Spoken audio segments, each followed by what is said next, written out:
Isso aí, meus caros, vamos que vamos, uma bela manhã para aprender física. O negócio é o seguinte, vocês já viram condução de calor, né? Já viram a lei de Fourier que diz que o fluxo de calor em um sólido depende da constante de condutibilidade térmica, da área, da variação de temperatura entre as faces desse sólido e depende também da espessura que divide a face aquecida e a face fria. E também viram que fluxo de calor é uma definição, quantidade de calor com o passar do tempo. Não confundir o Tsão com o Tzinho. Delta Tsão é temperatura, delta Tzinho é tempo. É essas duas definições, se eu não me engano, que a gente precisa para matar essa questão. Vamos ver. Lista 16, página 16, 87. As formas de energia renováveis são cada vez mais em evidência, pois propiciam um crescimento sustentável do planeta e são conhecidas como formas de energia limpa. Nos aquecedores solares, o coletor de placa plana é aplicado como elemento receptor de energia, sendo composto por 4 elementos principais: a cobertura transparente, a placa coletora, o isolante e a carcaça. Existem diferentes modelos de placas coletoras, dos quais os mais comuns são 2 placas metálicas de cobre separadas por 1 milímetro, entre as quais circula o fluido portador de calor. Outro modelo, placa metálica de cobre sobre a qual estão soldados ou embutidos os tubos pelos quais circula o fluido portador de calor. Terceiro modelo, 2 placas de metal de cobre unidas mediante grande pressão, exceto nos pontos que formam o circuito do fluido portador de calor, os quais foram abaulados mediante a insuflação de ar. Pô, pegou 2 placas, jogou ar pressurizado e aí abriu um duto entre as placas. Deve ser louca essa forma de construção. É perceptível que o cobre é uma excelente opção quando se trata de condutividade térmica. Considere uma chapa metálica de cobre de 4 centímetros de espessura. 4 centímetros de espessura.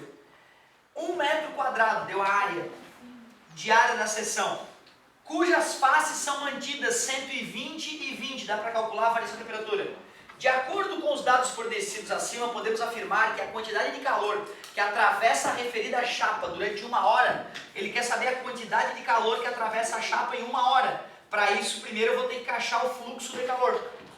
Dado o coeficiente de condutibilidade térmica do cobre, 320 quilocalorias por hora metro grau Celsius.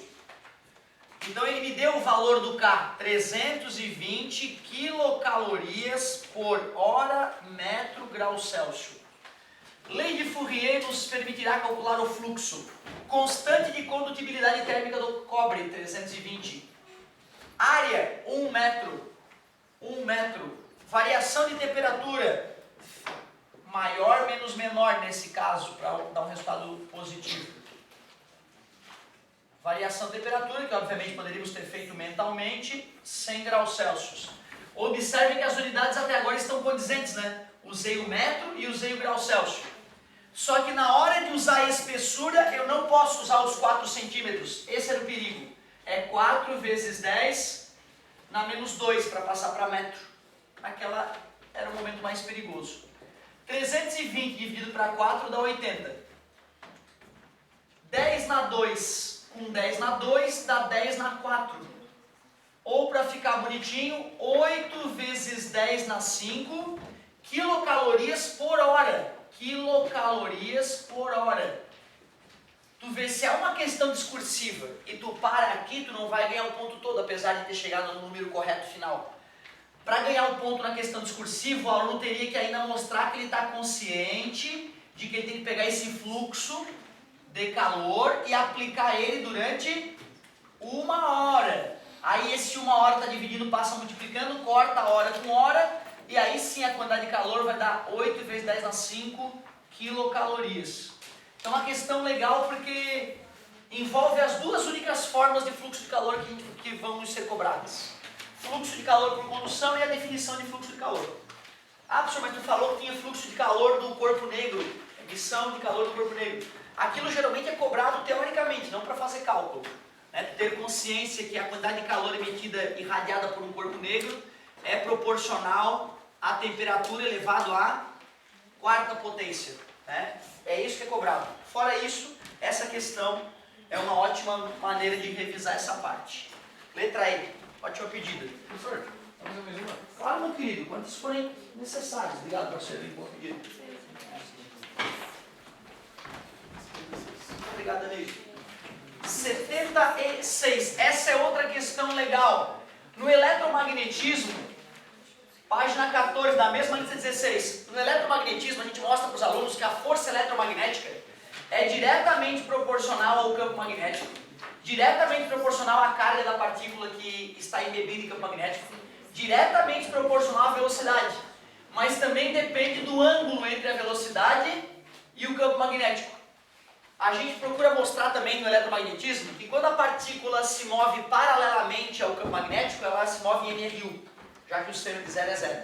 Quando a partícula penetra no campo magnético perpendicularmente, ela fica presa nele, descrevendo um movimento circular uniforme. E quando a partícula penetra obliquamente no campo magnético, ela faz um movimento helicoidal, que se tu for pensar é um movimento circular uniforme misturado com um movimento retilíneo uniforme, certo? Movimento helicoidal, certo?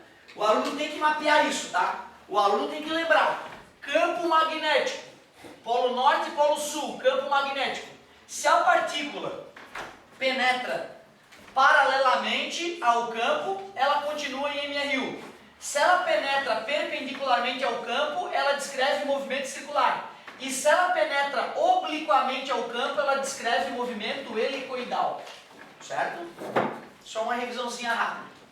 É o que a gente vai precisar. Além disso, nós vamos ter que lembrar que força centrípeta é massa vezes aceleração centrípeta, mas nós deduzimos que a aceleração centrípeta, por semelhança de triângulo, é v ao quadrado, por isso que alguns vestibulares já trazem a fórmula da força centrípeta pronta, já com a aceleração centrípeta embutida. Tem vestibular que prefere fornecer a segunda lei de Newton e a aceleração centrípeta. O ITA e vestibulares mais doentios não fornecem nada. Tu tem que estar ligado.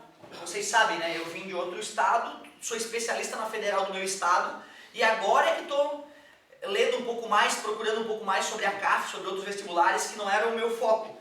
Se tu quiser dicas, professor, vou fazer o vestibular tal, que é o meu principal vestibular, tu tem alguma dica para me dar? Se tu me passar o nome da faculdade, eu vou lá, vou olhar o edital, vou ver o que o edital na parte de física traz de surpresa, né?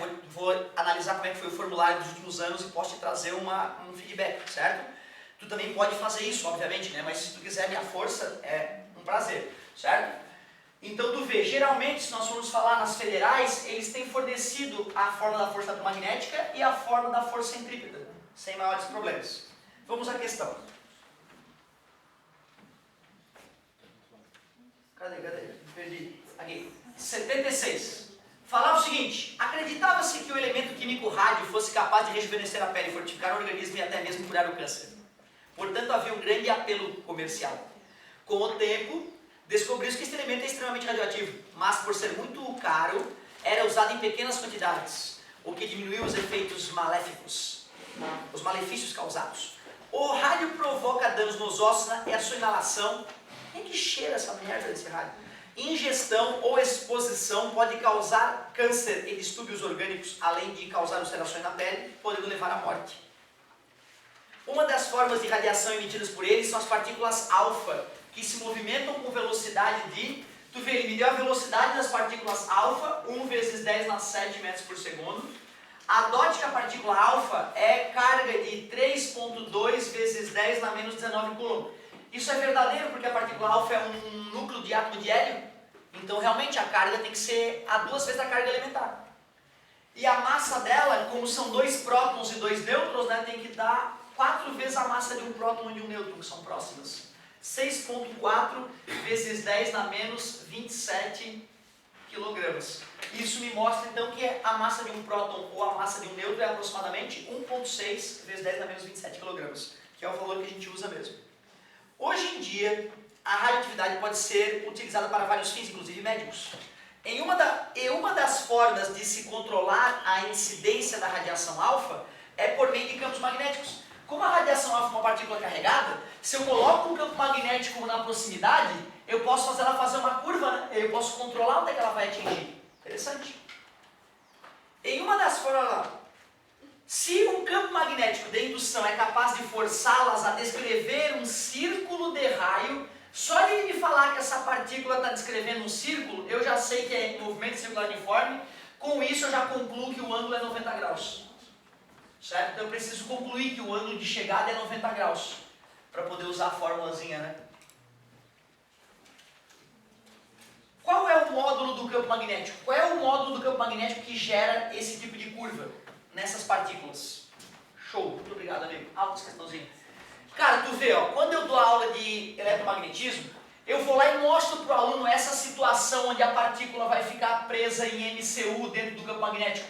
Nesse caso, a força eletromagnética está fazendo o papel de força centrípeta. Então, sempre que uma partícula carregada descrever movimento circular dentro de campo magnético, tu pode igualar a fórmula da força eletromagnética com a fórmula da força centrípeta, já que a força centrípeta tem origem eletromagnética.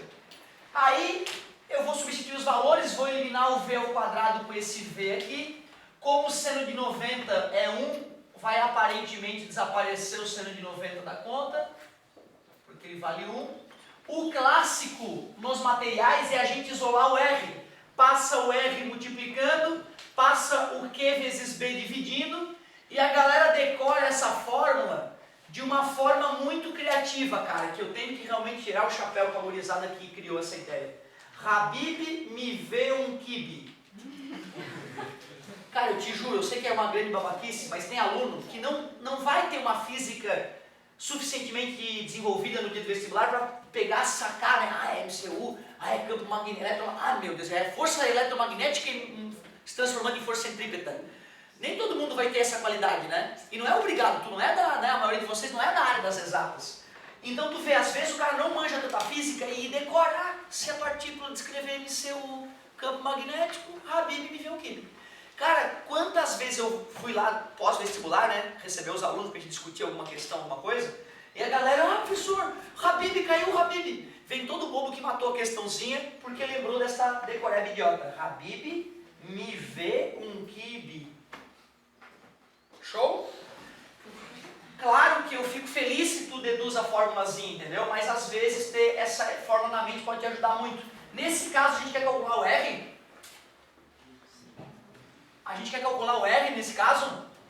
Não, né? A gente quer calcular o campo magnético. Então seria mais elegante passar o campo magnético multiplicando e passar o R dividindo, né? Mas é frescura. O que importa é que a gente deduziu a formulazinha e até vimos uma maneira de decorá-la. Agora vamos substituir os dados. Massa das partículas alfa, 6,4 vezes 10 na menos 27. Velocidade que essas partículas atingem, 10 na 7, 1 não faz sentido, né? Carga, 3,2 vezes 10 na menos 19, a carga dos dois prótons. Raio da curva que ela descreveu, 0,5. Tu vê que esse cara foi muito querido, ó. 6,4 dividido por 3,2 dá 2. Só que 2 dividido por 0,5 dá 4. Dividir por 0,5 é o mesmo que multiplicar por 2.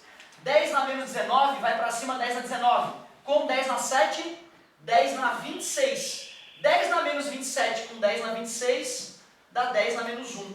Portanto, o campo magnético 0,4 Tesla. Bem bonitinha essa questão, então. Não se esqueçam, partícula carregada imersa em campo magnético, se descrever o movimento circular uniforme, Habib me vê um kibe. E aí tu mata a questão sem muita física, né?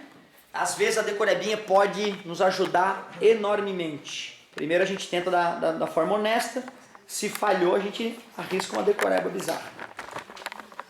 Vamos que vamos. Quem dá mais?